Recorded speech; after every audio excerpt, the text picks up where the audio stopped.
Bilang tugon sa nakakaalarmang kaso ng pagkakasakit at pagkamatay dulot ng paninigarilyo at pananabako, maging ang epekto nito sa kapaligiran, ang pamahalaang lokal ng lungsod ng Tacurong ay naglunsad ng bagong ordinansa na tinatawag na Comprehensive Tobacco Smoking Control Ordinance of the City of Tacurong. Ang ordinansang ito ay naglalayong protektahan ang mamamayan ng Tacurong mula sa panganib na maidudulot ng paninigarilyo at maitaguyod ang karapatan natin sa kalusugan at magkaroon ng malalim na kamalayan ukol dito. Napapailalim sa batas na ito ang pagbabawal ng mga sumusunod.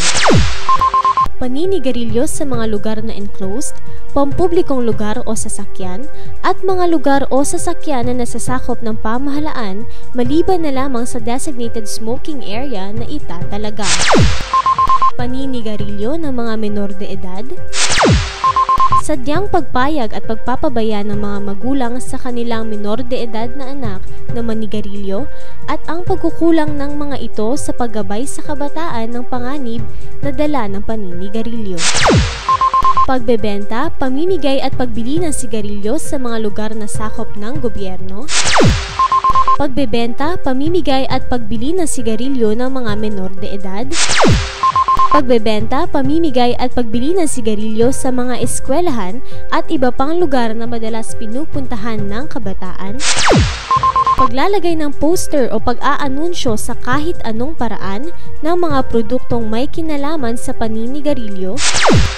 At paglahok sa mga aktibidad na nagpopromote ng produktong may kinalaman sa paninigarilyo. Kapag nalabag ang mga nasabing batas, narito ang mga kaukulang parusa. Ang sino mang mahuhuling lumabag sa mga nasabing batas ay magbabayad ng 500 piso.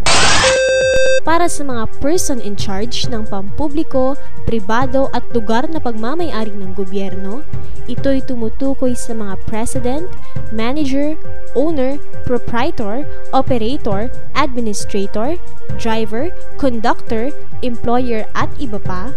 Ang sino mang lalabag ay magbabayad ng 1,000 piso sa unang paglabag, 3,000 piso sa pangalawang paglabag, at 5,000 piso sa pangatlo at susunod pang mga paglabag. Kapag ang lumabag sa ordinansa ay walang kakayahang magbayad, siya ay isa sa ilalim sa pagbibigay ng community service hanggang sa matumbasan niya ang kaukulang halaga ng kanyang multa. Ang mga magulang na lalabag sa ordinansang ito ay magbabayad ng 500 piso at magkakaroon ng counseling sa City Social Welfare and Development Office. Ang mga menor de edad na mahuhuling lumabag sa ordinansa ay isasangguni sa City Social Welfare and Development Office para sa counseling at makakaalis lamang kapag nakapag-counseling kasama ang mga magulang. Ang mga opisyal o empleyado ng gobyerno ay magbabayad ng kaukulang multa at magkakaroon din ng parusa ayon sa memorandum ng Civil Service Commission. Maliban sa multa, ang mga establishmento at pampublikong terminal ay tatanggalan ng lisensya sakaling hindi magawa ang tamang aksyon o mabayaran ang multa sa loob ng 10 araw. Pagkumpiska sa mga produktong may kinalaman sa paninigarilyo.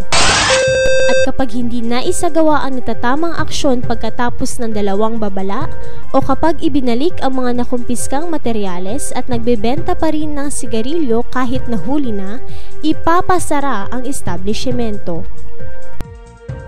Hinihikayat ang lahat ng mamamayan ng Tacurong na sumunod at sumuporta sa patakarang ito upang maging matiwasay, malinis at maging progresibo ang syudad.